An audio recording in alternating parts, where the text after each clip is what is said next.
فأعوذ بالله من الشيطان الرجيم بسم الله الرحمن الرحيم رب زدني علما صدق الله العظيم وقال رسول الله صلى الله عليه وسلم نعمتان مغبون فيهما كثير من الناس الصحة والفراغ أو كما قال عليه الصلاة والسلام صدق الله العلي العظيم وصدق رسوله النبي الكريم ونحن على ذلك من الشاهدين والشاكرين والحمد لله رب العالمين উপস্থিত সম্মানিত আসাতিজা ইকরাম, সামনে উপস্থিত উলওয়াল বাজার ইসলামিয়া হুসাইনিয়া মাদ্রাসা আজিজ তোলাবা,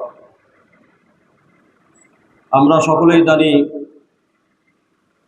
যে 2026-27 শিক্ষাবর্ষের মাত্র প্রাথমিক পর্যায়ে আমরা আছি। সামনে কুরবানি উপলক্ষে আজকের এই আমাদের প্রতিযোগিতামূলক সেমিনার। আলহামদুলিল্লাহ, আমরা যারা অংশগ্রহণ করেছি, যারা মেহনত করেছি, যারা ভালোভাবে মেহনত করেছি, তারা অনেকেই আমরা পুরস্কৃত হয়েছি। সাথে সাথে যারা ভালোভাবে আমরা বিগত বছরে লেখাপড়া করে এবছর আবার আমরা এখানে পড়তেছি, আমরা তাদেরকেও পুরস্কৃত করেছি। তো তালিবুল ইলম বর্তমান সময়ে খুবই একটা নাজুক পরিস্থিতি। এই সময়ে এলেমের আদব, এলেম কিভাবে অর্জন করতে হয় তার যে আদব, এই আদবগুলি আজকে তালিবুল ইলমদের মাঝে দেখা যায় না। আমরা কিভাবে ইলমে দ্বীন অর্জন করব, এটার জন্য আমাদের কি কি পদ্ধতি, কি কি পন্থা অবলম্বন করতে হয়, এইগুলির থেকে আমরা যোজন মাইল দূরে আছি। এর জন্য আমাদের বুঝতে হবে এবং জানতে হবে, সেই অনুযায়ী আমাদের আমল করতে হবে। যদি আমরা আমল করতে পারি, তাহলেই আমরা একজন প্রকৃত তালিবুল ইলম হতে পারবো, তাহলেই আমরা একজন আলেমে হক্কানি রব্বানি হিসাবে গড়ে উঠতে পারব। ইলমে দ্বীন অর্জন করার জন্য সর্বপ্রথম যেই জিনিসটা আমাদের দরকার, সেটা হলো আমাদের জন্য আল্লাহ যাতে করে আমাদের দিলের মধ্যে এলেম ঢেলে দেন, আমরা যাতে করে এলেম সিনার মধ্যে বসাতে পারি। এটা যদি আল্লাহ তাআলার তৌফিক না হয়, তাহলে আমাদের জন্য সম্ভব নয়। এই জন্য আল্লাহর দরবারে আমাদের বেশি বেশি দোয়া করা চাই। আল্লাহ রাব্বুল আলামিন আমাদের জন্য নিজেই কোরআনে কারিমের মধ্যে শিক্ষা দিয়েছেন, রব্বি জিদনি ইলমা, হে আল্লাহ, হে আমার রব, আমার এলেম বাড়িয়ে দিন। আল্লাহ তাআলা এটা শিক্ষা দিয়েছেন। তাহলে একজন তালিবুল ইলমের দরকার কি? তার জন্য জরুরি হলো এলেমে দ্বীন অর্জন করার পাশাপাশি বেশি বেশি আল্লাহর দরবারে এলেম যাতে করে সিনার মধ্যে বসে যায়, এটার জন্য আল্লাহর কাছে দোয়া। যদি দোয়া করা না হয়, যতই আমি মেহনত করি, এই মেহনত আমার কাজে আসবে না। দেখেন, আমাদের আকাবিরিন একরাম, আমাদের যে সমস্ত মুরব্বী ওলামা একরাম, তারা তালিবুল ইলম মৌত পর্যন্ত থাকার জন্য আল্লাহর কাছে দোয়া করত। এরপরেও নিজেকে তালিবুল ইলম দাবি করবেন, এই ব্যাপারে তারা ভয় করত যে তালিবুল ইলম হওয়াটা তো এত সহজ নয়, এটা তো বড় কঠিন জিনিস। কারণ একজন তালিবুল ইলম সে যখন চলে রাস্তা দিয়ে, তার পায়ের নিচে ফেরেশতারা নূরের পর বিছিয়ে দেয়। একজন তালিবুল ইলম তার জন্যে সমুদ্রের মাছ থেকে নিয়ে গর্তের পিপিলিকা পর্যন্ত দোয়া করে। একজন তালিবুল ইলম যে ইলম অর্জনের জন্য যখন রাস্তায় চলে, তখন তার জন্য আল্লাহ রাব্বুল আলামিন জান্নাতের পথ সহজ করে দেন। মান সালাকা তরিকান ইয়ালতামিসু ফীহি ইলমান সাহহালাল্লাহু লাহু তরিকান ইলাল জান্নাহ। যে ব্যক্তি ইলমের জন্য পথ চলে, আল্লাহ তাআলা তার জন্য জান্নাতের পথ সহজ করে দেন। এই জন্য আমাদের আকাবিরিন একরাম তারা তালিবুল ইলম এটা যে মানে দাবি করবেন, এই জন্য ভয় পেতেন। কিন্তু আজকে আমরা যারা ইলমে দ্বীন অর্জন করি, আমাদের এই বিষয়গুলি আমরা তো বুঝিয়ে না, এগুলি বোঝারও চেষ্টা করি না। দেখেন, এক আমাদের আকাবির তিনি দোয়া করতেন, আল্লাহুম্মা আহিনি তালিবা ইলমিন ওয়া আমিতনি তালিবা ইলমিন ওয়াহদুরনি ফি জুমরাতি তুল্লাবিল ইলম। তিনি এই দোয়া সবসময় করতেন যে তালিবুল ইলম হিসাবে আমাকে বাঁচিয়ে রাখো, তালিবুল ইলম হিসাবেই যাতে করে আমার মৌত হয়, এবং তালিবুল ইলমদের দলের মধ্যে যাতে করে কাল হাসরের ময়দানে আমাকে জমা করা, উপস্থিত করা। চিন্তা করা যায়। এজন্য আমরা যারা মাদ্রাসায় এসেছি আপনাদেরকে শেষ রাত্রে জাগিয়ে দেওয়া হয় কেন? যাতে করে এই সময়টা এমন এক মুহূর্ত যেই সময় বান্দা আল্লাহর কাছে যাহা কিছু চায় তাই আল্লাহ রাব্বুল আলামিন তাকে দিয়ে দেন। এজন্য 2 রাকাত 4 রাকাত তাহাজ্জুদ পড়ে আমরা সকলেই আল্লাহ তাআলার কাছে ইলম যাতে করে আমরা অর্জন করতে পারি, আলেমে হক্কানি রব্বানি হতে পারি। এজন্য আল্লাহ তাআলার কাছে দৈনন্দিন দোয়া করব তো ইনশাআল্লাহ। রাজি আছি তো ইনশাআল্লাহ? জোরে কথা বলেন না কেন? রাজি আছি তো ইনশাআল্লাহ? 2 নম্বর, আমাদের নিয়ত বিশুদ্ধ করা। কি করা? নিয়ত কি করা? বিশুদ্ধ করা। আজকে আমি এই নিয়তের ব্যাপারে আরেকটা বিষয় আলোচনা করেই শেষ করব। সময় যেহেতু অনেক হয়েছে এই জন্য বেশি আলোচনা করব না। নিয়তের মধ্যে আমার 4টা জিনিস থাকতে হবে। কয়টা জিনিস? 4টা জিনিস। নিয়তের মধ্যে কয়টা জিনিস থাকতে হবে? 4টা জিনিস। এই 4টা জিনিস যদি নিয়তের মধ্যে থাকে তাহলে আমার নিয়ত তালিবুল ইলম হিসাবে আমার নিয়তটা বিশুদ্ধ হবে এবং পরিপূর্ণ হবে। 1 নম্বর হলো ইলমে দ্বীন অর্জন করব শুধুমাত্র আল্লাহ তাআলার সন্তুষ্টির জন্য। কার জন্য? রেজায়ে মাওলা, আল্লাহ তাআলাকে রাজি খুশি করার জন্যই আমি ইলমে দ্বীন অর্জন করব। 2 নম্বর হলো আমার নিয়ত থাকবে এই ইলম যেটা আমি অর্জন করেছি বিগত সময়ে বা আজ পর্যন্ত যা অর্জন করেছি এই ইলম মোতাবেক আমল করব। কি করব? ইলম মোতাবেক আমল করব। সামনেও যা শিখবো, যেটা শিখবো তার উপরে আমি আমল করব। তাহলে 1 নম্বর হলো নিয়ত বিশুদ্ধ থাকতে হবে। সেটা কিসের জন্য? যে আমি ইলমে দ্বীন অর্জন করব আল্লাহ তাআলার সন্তুষ্টির জন্য। 2 নম্বর হলো আমি যা কিছু শিখবো, যে ইলম আমি অর্জন করব সেই ইলম অনুযায়ী আমি কি করব? আমল করব। 3 নম্বর হলো আমি যে ইলম অর্জন করব এটা শুধুমাত্র আমার এলাকাতেই নয়, বরঞ্চ আমি এই ইলম আমার এলাকা সহ বিশ্বব্যাপী এই ইলমের দাওয়াত আমি পৌঁছাই দেব। কি করব? কথা বলেন। ইলমে দ্বীন কেন অর্জন করব? ইলমে দ্বীন এই নিয়তে অর্জন করব যে এই ইলম আমি নিজের এলাকা সহ সারা বিশ্বের মধ্যে এই ইলম আমি পৌঁছাই দেব। 4 নম্বর আমার নিয়ত থাকতে হবে ইলম আমি যা অর্জন করব এটা তো শুধুমাত্র আমি সারা দুনিয়ার মধ্যে মৌখিকভাবে যেমন ইলমের প্রচার প্রসার করব, তেমনি ভাবে আমার কলম লেখনের শক্তিকে আমি মজবুত করে লেখনের মাধ্যমেও আমি কি করব? বাতিল ফিরকা যেগুলি আছে, কুফফার শক্তি যারা আছে, যারা ইসলাম এবং মিল্লাতে মুসলিমাকে ধ্বংস করতে চায় তাদের মোকাবেলায় কলম দিয়ে আমি রুখে দাঁড়াবো। এই কলমি শক্তির মাধ্যমে আমি এই ইলমের প্রচার প্রসার সাথে সাথে বাতিল শক্তির মোকাবেলা করব। এই নিয়ত আমার ইলমে দ্বীন অর্জনের ক্ষেত্রে থাকতে হবে। কয়টা কথা বলেছি? নিয়তের ক্ষেত্রে কয় জিনিস ভালোভাবে মনে রাখবেন। 1 নম্বর কি?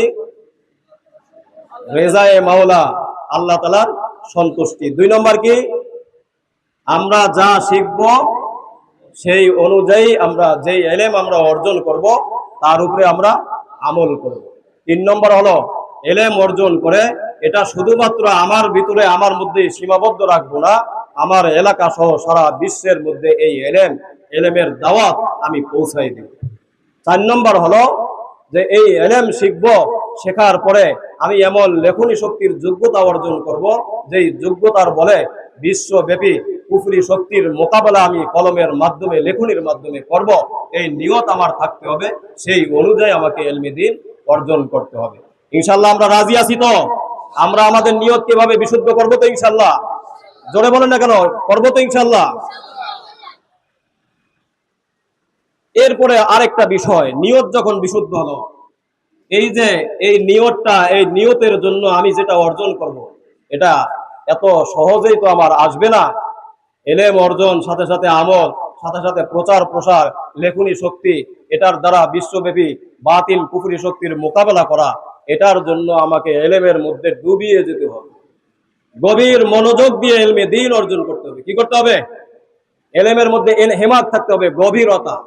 মানে এমন মনোযোগ যা আপনি লেখাপড়া করতেছেন, কে আসলো কে গেল কে কোথায় যাইতেছে, কে কোন দিক দিয়ে কি করতেছে, এটা আমার দেখার বিষয় না, বা আমি বুঝতেই পারি না। আমি শুধু আছি, আমি হেফজো পড়ি, তো আমার কোরআনে কারিমের মধ্যেই আমার চোখ, আমার মনোযোগ সেখানেই। আমি কিতাব মোতালা করি, তো আমার মনোযোগ, আমার চোখ এখানেই। আর কোন দিক দিয়ে কি হচ্ছে, দুনিয়ায় কি হচ্ছে, পাশে কি হচ্ছে, এই খবর আমার কাছে নাই।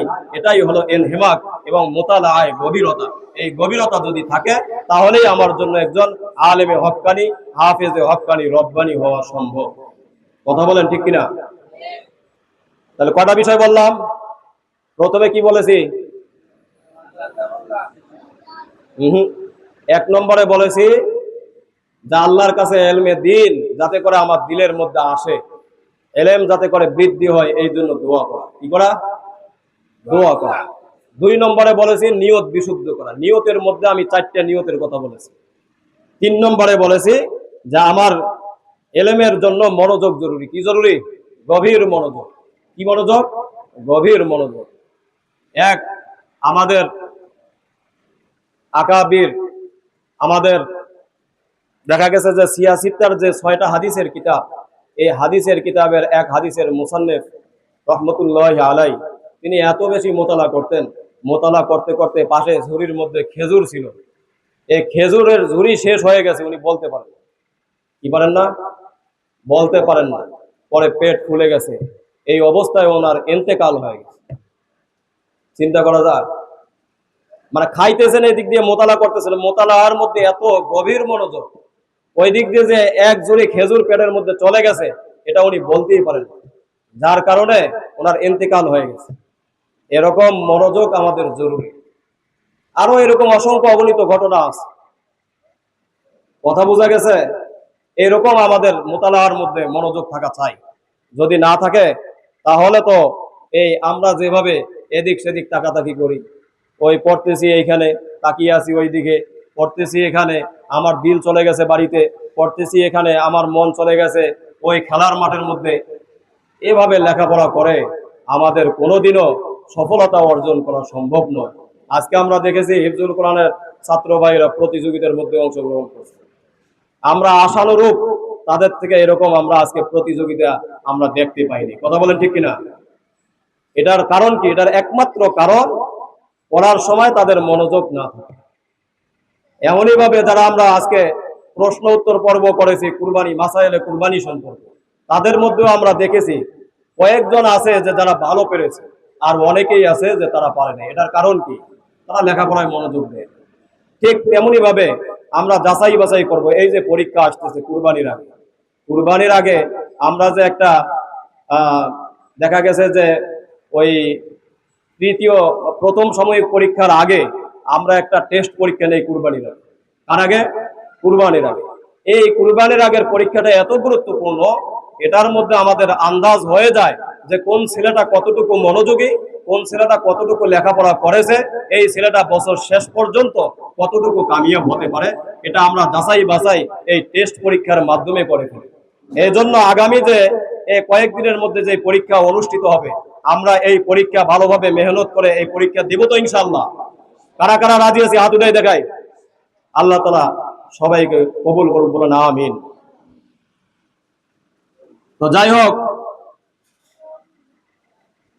মোতালায় যদি এমনই ভাবে তেলাওয়াতে যদি আপনার গভীরতা থাকে, তাহলে আপনি তেলাওয়াতে এবং মোতালায় একটা স্বাদ পাবেন, মজা অনুভব করবেন। যখন মনোযোগ দিয়ে পড়বেন, তখনই কিন্তু মোতালায় স্বাদ আসবে। আর যদি আপনার মনোযোগ না থাকে, গভীরতা না থাকে মোতালায়, তেলাওয়াতে, তাহলে আপনার কোনোদিনও তেলাওয়াতেও স্বাদ আসবে না, সাথে সাথে আপনার মোতালায়ও স্বাদ আসবে না। আর স্বাদ যদি না আসে, তাহলে আপনার পড়তেও মন চাবে না। শয়তান সবসময় আপনাকে ওয়াসওয়াসার মধ্যে ফেলে দিবে যে আমার মন চায় না পড়তে। এই 3 নম্বরের সাথে সাথে আরেকটা বিষয় বলি, এটা হলো গুনাহ মুক্ত থাকা, গুনাহ ছেড়ে দেওয়া। যে যেই গুনার মধ্যে লিপ্ত আছে, এই গুনাহ ছেড়ে দেওয়া। যদি আমার বিভিন্ন ধরনের চোখের গুনাহ হয়ে থাকে, এই গুনাহ থেকে তওবা করে নেব। সাথে সাথে আমার যদি গুনাহ না হয়, তাহলে সামনেও আমি গুনাহ মুক্ত থাকবো, এই দৃঢ় অঙ্গীকার। কারণ গুনাহ যার ভিতরে থাকে, দিলের মধ্যে যদি গুনার আকর্ষণ থাকে, তাহলে এলেমের আকর্ষণ তার দিলের মধ্যে আসবে না। এলেম হলো একটা আলো, নূর, আর গুনাহ হলো অন্ধকার। এই অন্ধকারে কোনোদিনও আলো থাকতে পারে না। আর আলো যে সেই দিলেই থাকবে যেই দিলের মধ্যে অন্ধকার থাকবে না। এই জন্য গোনা ছেড়ে দিতে হবে, হোক চাই মোবাইলের গোনা, হোক চাই টেলিভিশনের গোনা, হোক চাই ওই বিভিন্ন ধরনের ওই চোখের গোনা, আরো যেগুলি আছে, বেগানা নারীর দিকে দৃষ্টি দেওয়া, হাটে বাজারে বিভিন্ন ধরনের মন্দ কাজ কারবার যেগুলি আছে এইগুলির দিকে দৃষ্টি দেওয়া, এইগুলি দিলের মধ্যে কামনা করা, সবগুলি ছেড়ে দিতে হবে। যদি ছেড়ে দিতে পারি তাহলেই আমাদের জন্য গুণামুক্ত থাকা সম্ভব হবে। আর সম্ভব হলেই কেবল আমাদের জন্য এলেম আমাদের সিনার মধ্যে ঢুকানো এবং সিনার মধ্যে এলেম বসানো সম্ভব। এই জন্য আমরা গুণামুক্ত থাকতে রাজি আছি তো ইনশাআল্লাহ। এই জন্য রাস্তাঘাটে যখন চলবো আমরা চোখের হেফাজত করবো, চোখকে নিচে রাখবো, চোখ নিচে রাখবো আর ইস্তিগফার করবো। কি করবো? চলার পথে ইস্তিগফার করবো। আমি যে মসজিদের মধ্যে দোয়াগুলি আপনাদেরকে শিখাইছি, সমতল ভূমিতে বিচরণকালে আমাদের জন্য সুন্নত হলো সুবহানাল্লাহ, কি বলা, নাকি লা ইলাহা ইল্লাল্লাহ। উপরে ওঠার সময় আল্লাহু আকবার, উঁচু জায়গায় ওঠার সময়, নিচে নামার সময় সুবহানাল্লাহ। সমতল ভূমিতে যখন আমরা হাঁটি লা ইলাহা ইল্লাল্লাহ সাল্লাল্লাহু আলাইহি ওয়াসাল্লাম আস্তাগফিরুল্লাহ, এই দোয়াগুলি যখন আমি পড়ব মনোযোগ সহকারে, গুনাহ আপনার ধারের কাছেও আর আসতে হবে। কিন্তু আমরা হাঁটি আর চলি শুধু চিল্লা পাল্লা কথাবার্তা, বিভিন্ন ধরনের আমাদের মানে কত ধরনের যে আমাদের মানে চিন্তা চেতনা, এই চিন্তা চেতনার কারণে আমাদের দিলের মধ্যে গুনার আকর্ষণ তৈরি হয়, আর যার কারণে গুনায় লিপ্ত হয়ে যায়। আর গুনার কারণে আমাদের লেখাপড়াও কি হয়ে যায়, মনোযোগ থাকে না, এলেম আমাদের দিলের মধ্যে আসে না, হেফজো পড়ি, যাও মুখস্থ হয় পরের দিনে ভুলে যাই, কিতাব মোতালা করি, যা শিখি তা ভুলে যাই। দেখেন ইমাম শাফি রহমতুল্লাহ আলাই, তিনি ওনার ওস্তাদের কাছে অভিযোগ করেছিলেন যে আমি তো পড়ি কিন্তু আমার মনে থাকে না। শাকাউতু ইলা ওয়াকিআন সুআ হিফজি ফাআরশাদানি ইলা তারকিল মাআসি ফাইন্নাল ইলমা ফাদলুম মিন ইলাহি ওয়া ফাদলুল্লাহি লা ইউতা লিআসি। তিনি বলতেছেন যে আমি আমার ওস্তাদ ওয়াকি রহমতুল্লাহ আলাইহির কাছে আমি অভিযোগ করলাম যে আমি তো যা পড়ি আমার মনে থাকে না। তিনি বললেন যে তুমি গুনাহকে ছেড়ে দাও। কি ছেড়ে দাও? ইমাম শাফি রহমতুল্লাহ আলাইহি এত বড় একজন জবরদস্ত বুজুর্গ এবং আলেম, ওনাকে ওনার ওস্তাদ বলতেছেন গুনাহ ছেড়ে দাও। কেননা এলেম তো হলো আল্লাহর ফজল, এটা অনুগ্রহ, এলেম হলো আল্লাহর নূর, এটা আলো। আর কোন গুনাহগারকে এই ফজল এই অনুগ্রহ আল্লাহ রাব্বুল আলামিন দান করেন না, এই নূর আল্লাহ তাআলা দান করেন। এজন্য গুনাহ ছেড়ে দেওয়া আমাদের জন্য খুবই জরুরি। আরেকটা বিষয় হলো, সেটা হলো নোট ভিত্তিক আমাদের যে লেখাপড়া, এটা ছেড়ে দিতে হবে। এটা কি করতে হবে? এখন নোটের উপরে নির্ভরশীল, কিতাবাদি আমরা যা পড়ি সব কি নোটের উপরে নির্ভরশীল। বাংলা, এরপরে বিভিন্ন ধরনের জবরজের হরকত লাগানো, এরাব লাগানো, এই কিতাবগুলি নিয়ে নিয়ে আমরা পড়ি। এ পড়ার কারণে আমাদের যোগ্যতা বলতে কোনো কিছুই অর্জন নেই। যাই হোক, আমি এই মোতালা সম্পর্কে, মোতালার কয়েকটা ধাপ আছে, এই সম্পর্কে আবার সামনে যখন বসবো এই সম্পর্কে আলোচনা করব। এখন এতটুকু বলি যে আমরা যেই কিতাব পড়তেছি, এই কিতাবটা অবশ্যই, কিতাবের যে রিডিং আছে এবারত, এই এবারতগুলি অবশ্যই আমাকে হল করা, এগুলি ভালোভাবে শব্দের অর্থ, তাহাকিক, বিশ্লেষণ, এইগুলি জানা এবং বোঝা জরুরি।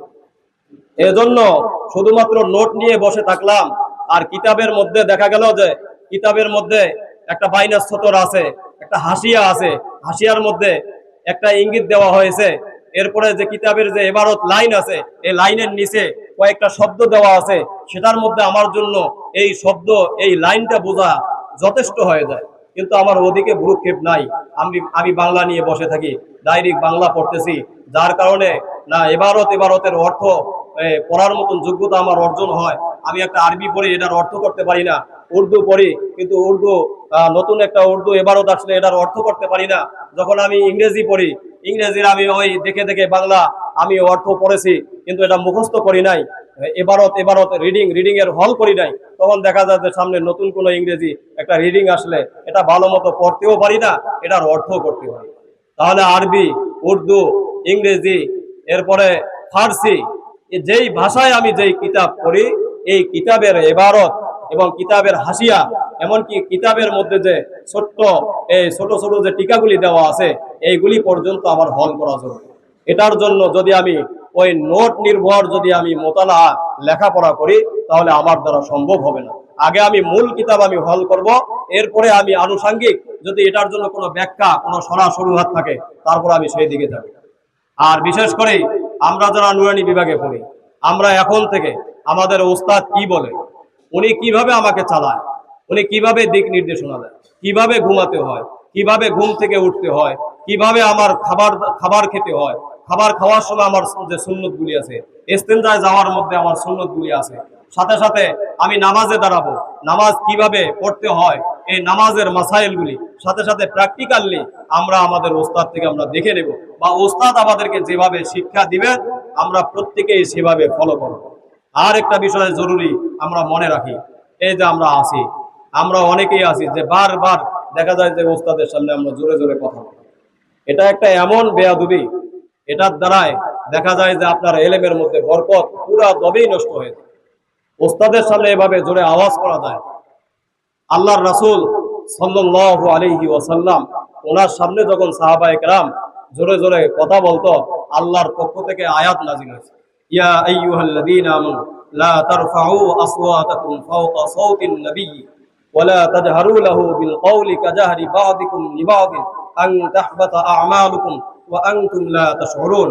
এখানে আল্লাহ রাব্বুল আলামিন সাহাবায়ে কেরামদেরকে সতর্ক করে দিয়ে বলেছেন যে তোমরা তোমাদের আওয়াজ রাসূল সাল্লাল্লাহু আলাইহি ওয়াসাল্লামের আওয়াজের উপরে উঁচু করো, এবং তোমরা রাসূলের সামনে একে অপরের সাথে জোর আওয়াজে কথা বলো। যদি তোমরা এইগুলি করো তাহলে তোমাদের আমল এগুলি নষ্ট হয়ে যাবে, বিনষ্ট হয়ে যাবে, তোমাদের আমলের সওয়াব কমে যাবে। তো মুফাসসিরিন ইকরাম বলেছেন ঠিক রাসূলের উত্তরসূরি ওলামায়ে কেরাম আসাতিজা ইকরাম তারা যখন পাশে থাকেন, তারা যখন সামনে থাকেন, তাদের সামনে আদবের সাথে বসা, তাদের কথার উপরে আমাদের কথার আওয়াজ যাতে করে উঁচু না হয়, সাথে সাথে তাদের সামনে আমরা একে অপরের সাথে যাতে করে উচ্চ আওয়াজে আমরা কথা না বলি। যদি আমরা এরকম করি তাহলে ওই আল্লাহ রাব্বুল আলামিন যে আদব সাহাবায়ে কেরামদেরকে শিক্ষা দিয়েছিলেন রাসূলের সামনে এভাবে বলার জন্য, সেই আদব আজকেও এটা এই ধারাবাহিকভাবে আজ পর্যন্ত চলে আসতেছে। ওলামায়ে কেরাম আসাতিজা ইকরাম তারা হলো নবীর ওয়ারিস হিসাবে তাদের সামনেও যখন আমরা বসবো, যখন ইলম শিখবো, তখন আমরাও যাতে করে আমাদের আওয়াজ উস্তাদের আওয়াজের চেয়ে উঁচু না করি, সাথে সাথে ওনার উস্তাদের সামনে একে অপরের সাথে আমরা যাতে করে হই হুল্লোড় জোরে জোরে কথা না বলি। এই আমলটা আমরা করবো তো ইনশাআল্লাহ? রাজি আছি তো ইনশাআল্লাহ? আল্লাহ তাআলা আমাদেরকে এই কথাগুলির উপরে আমল করার তৌফিক দান করুন। সাথে সাথে আমরা আল্লাহর কাছে দোয়া করি যারা আমরা ভর্তি হয়েছি এই মাদ্রাসায়, যাতে করে বছর শেষ পর্যন্ত আল্লাহ রাব্বুল আলামিন মনোযোগ সহকারে লেখাপড়া করে সুন্দরভাবে বার্ষিক পরীক্ষায় কামিয়াব হয়ে আবার এই বছর শেষ করার জন্য আল্লাহ তাআলা আমাদেরকে তৌফিক দান করেন। ওয়া আখিরু দাওয়ানা আলহামদুলিল্লাহি রাব্বিল আলামিন।